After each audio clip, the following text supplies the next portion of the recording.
नमस्कार, मी सरफराज अहमद. आवाज मराठीच्या व्हिडिओ सिरीजमध्ये आपलं स्वागत.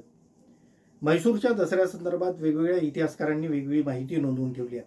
टिपू सुलतानच्या इतिहासाचा अभ्यास करणाऱ्या इतिहासकारांनी देखील म्हैसूरच्या दसऱ्याविषयी टिपू सुलतानला आणि हैदर अलीला असणारी आस्था आणि त्या संदर्भात त्यांनी राबवलेले विविध उपक्रम यांची देखील चर्चा केली आहे.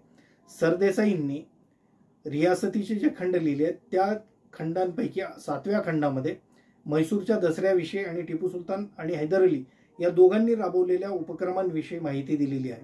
रियासतकार सरदेसाई टिपू सुलतान स्वतः दसऱ्यामध्ये सहभागी व्हायचा अशी नोंद करतात आणि त्याशिवाय हैदर अलीनं दसऱ्याच्या पार्श्वभूमीवर आतषबाजी करण्यासाठी वेगवेगळ्या कलाकारांना आणि काही फटाक्याच्या व्यावसायिकांना देखील बोलावलं होतं अशी देखील नोंद रियासतकार सरदेसाईंनी रियासतीच्या 7व्या खंडामध्ये केलेली आहे.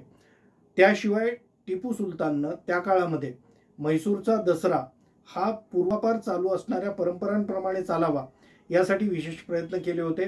त्याशिवाय 2 हत्ती खरेदी करून ते हत्ती तिथल्या एका मंदिराला भेट दिले होते आणि या हत्तींवर विशेष अशी मिरवणूक काढण्यासंदर्भात देखील टिपू सुलताननी सूचना दिल्या होत्या. रंगनाथ स्वामीच्या मंदिरामध्ये स्वतः हैदर अली जाऊन तिथल्या पूजा अर्चेची व्यवस्था करायचा किंवा ती व्यवस्था पाहायचा अशा देखील नोंदी उपलब्ध आहेत.